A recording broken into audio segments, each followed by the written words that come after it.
Election commission ने 11 फरवरी को इंतखाबात की तारीख दे दी। को बता रहे हैं सुप्रीम कोर्ट में समाअत के दौरान इलेक्शन कमीशन के वकील ने कहा कि इलेक्शन के लिए तैयार हैं।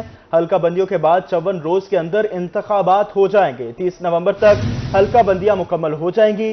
चीफ जस्टिस के इलेक्शन कमीशन को सदर से मुशावरत की भी हिदायत है। आपको अपडेट कर रहे हैं। इलेक्शन कमीशन ने 11 फरवरी को इंतखाबात की तारीख दे दी है।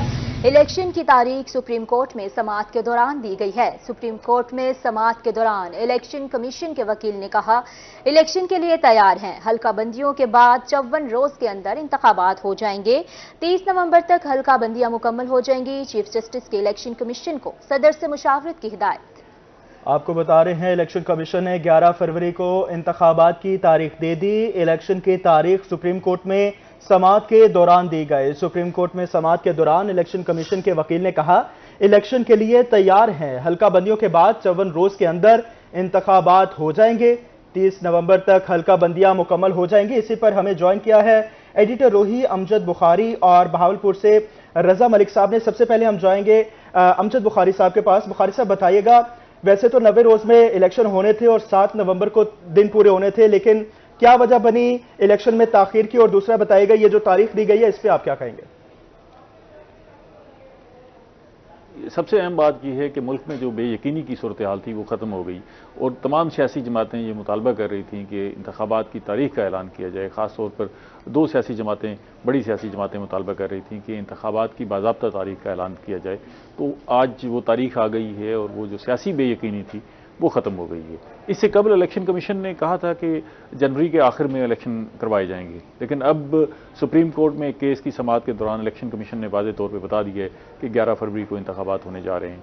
इलेक्शन कमीशन इस केस पे पेश हुआ था। सुप्रीम कोर्ट समाअत कर रही थी 90 रोज़ में इंतखाबात के हवाले से। ये बात करते हैं कि 90 रोज़ में इंतखाबात होने थे, उसमें ताख़ीर क्यों हुई। लेकिन अब जो सूरत हाल ये है कि इस वक्त जो है इंतखाबात की तारीख सामने आ गई है, उससे अचानक मुल्क में एक सियासी गहमा गहमी बढ़ गई है और इस वक्त जो है सियासी जमातों ने अपने इजलास बुला लिए हैं। हल्कों में जाके मुलाकातें, जो सिलसिला है सियासी रहनुमाओं का, लीडर्स का, उम्मीदवारों का, वो अभी तेज़ हो जाएगा। सियासी डेरे आबाद हो जाएंगे और एक मंजर जो है वो कतई तौर पर एक इलेक्शन के मोड में चला जाएगा।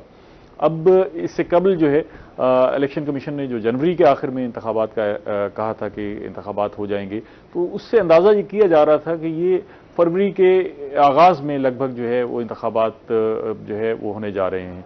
हुआ ये कि हल्का बंदियों का काम आया सामने और हल्का बंदियों की वजह से इंतखाबात में ताख़ीर हुई। 90 रोज़ के इंतखाबात में ताख़ीर की वजह यही हल्का बंदियाँ बनी, क्योंकि हमने नई मरदमशुमारी करा ली थी और नई मरदमशुमारी के बाद लाजमी होता है कि नई हल्का बंदियाँ की जाएँ।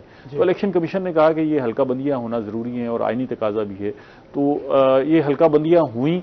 अब हल्का बंदियों के बाद उस पर उज़रदारियाँ जो है वो वसूल की जा रही हैं। तो जिन लोगों को एतराज़ात हैं इन हल्का बंदियों पर, वो अपनी दरखास्तें दे रहे हैं, अपने एतराज़ात जमा करवा रहे हैं। तो इसकी छानबीन का अमल होना है।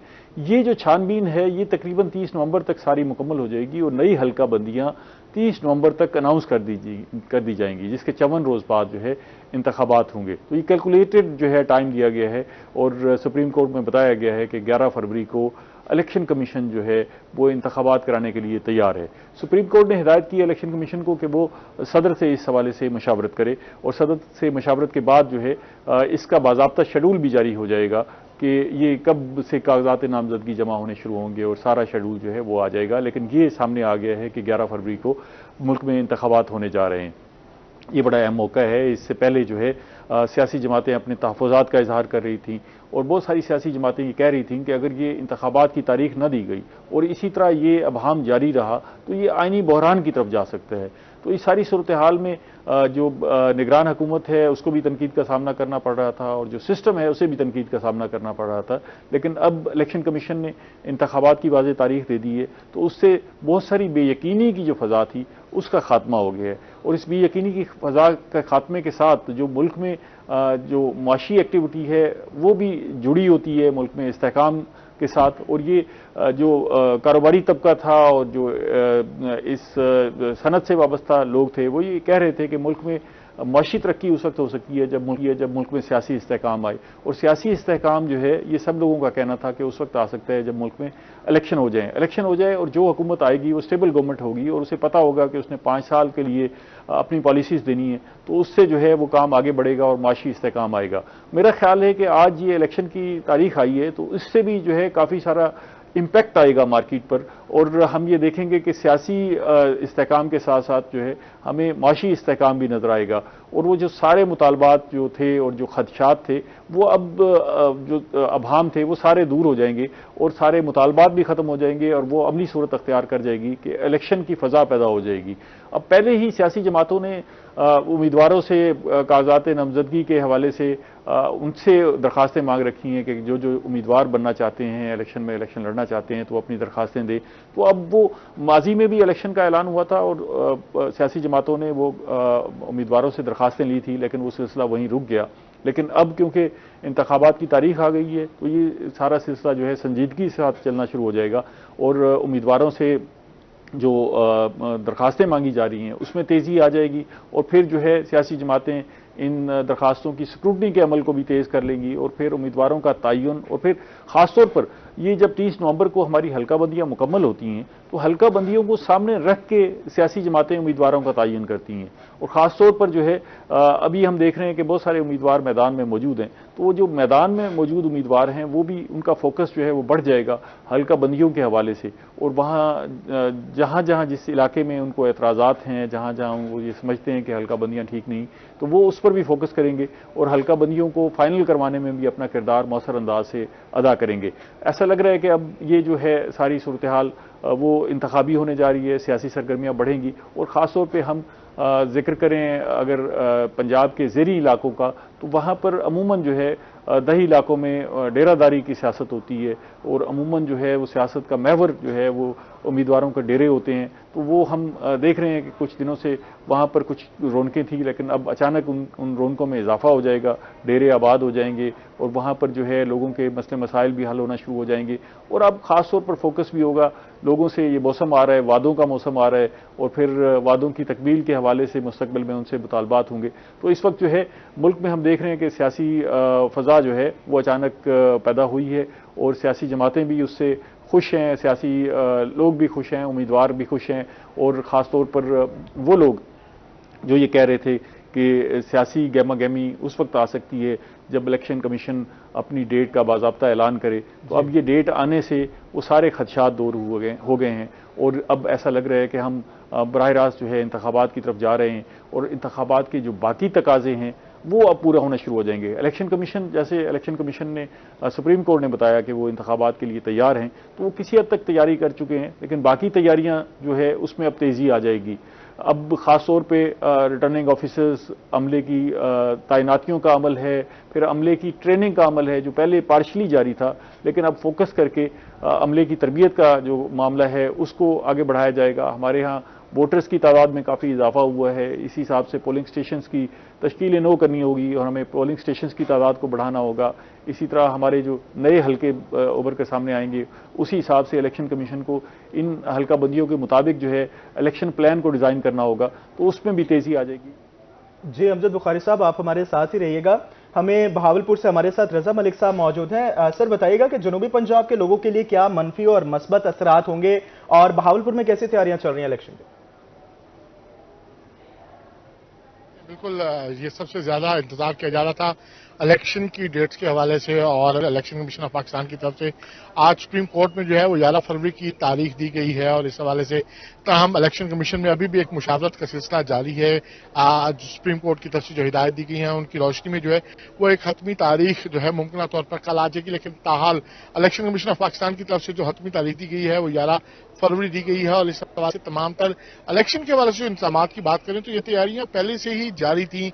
जो है एक वोट के इंतजार आज के हवाले से इलेक्शन कमीशन ऑफ पाकिस्तान की तरफ से जो है वो तारीख में तोसी की गई थी और वो तोसी की जो मियाद है वो भी खत्म हो चुकी है। लोगों ने अपने वोट का न सिर्फ इंतराज कराया है बल्कि उनकी तब्दीली के हवाले से जो सिलसिला था उस मरहले को जो है वो मुकम्मल कर लिया गया और इस हवाले से तमाम तर जो वोटर लिस्टें हैं उनको अब सीज कर दिया गया, उनको अब बंद कर दिया गया है। इन्हीं वोटों पर जो है अब वो इलेक्शन होने जा रहे हैं। मरदमशुमारी की वजह से जो है नई हल्का बंदियां करने का फैसला किया गया था और इलेक्शन कमीशन की तरफ से बाकायदा तौर पर इन हल्का बंदियों के हवाले से जो है वो इकदाम किए गए थे।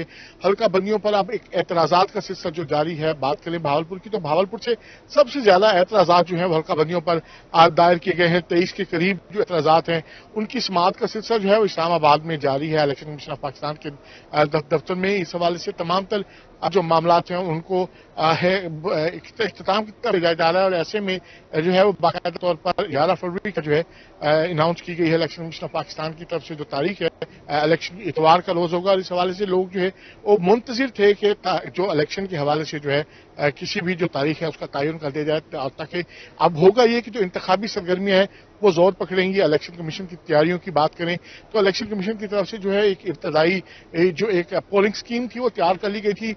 हल्का बंदियों में जो नए इलाके शामिल हुए थे उनमें आबादियों के लिहाज से जो पोलिंग स्टेशन हैं उनकी तरतीब थोड़ी बदली गई थी और उस हवाले से जो है अब सूरत हाल ये है कि इलेक्शन कमीशन के जो अफसरान हैं, भावलपुर की बात करें तो जो इलेक्शन कमीशन के अफसरान हैं वो आज भी पोलिंग स्टेशन के विजिट पे जो है वो निकले हुए हैं कि जो मुमकिन तौर पर जो पोलिंग स्टेशन हैं उन पर किस तरह की जो सहूलियात जो हैं वो दस्तियाब होंगी और जो नए पोलिंग स्टेशन हल्का बंदियों के मुताबिक जाएंगे उनके हवाले से जो है वो तैयारियों का मरहला आज जारी है। पोलिंग स्कीम जितने भी मुमकिन तौर पर जो पोलिंग अफसरान जो है शरीक होंगे और इस हवाले से जो अमला होगा उसकी भी जो इब्तदाई फहरिस्तें हैं उनको हतमी शक्ल दी जा रही है और जिस तरीके से शेड्यूल का ऐलान किया जाएगा उसके साथ ही ये पोलिंग स्कीम की जो तरतीब देने का मरहला है ये भी अपने इख्तिताम की तरफ बढ़ेगा। जबकि सियासी सरगर्मियों की बात करें तो सियासी सरगर्मियां आज यकीनी तौर पर चल रही थी लेकिन जो तारीख का तयन होने के बाद उनमें यकीनी तौर पर तेजी आएगी और जो है पार्टी टिकट के असूल के हवाले से जो उम्मीदवारों के माबैन मुकाबला है पार्टी के जो उम्मीदवार हैं उनके दरमियान वो साथ है उसमें भी तेजी आएगी और जो सियासी डेरे आबाद हो चुके हैं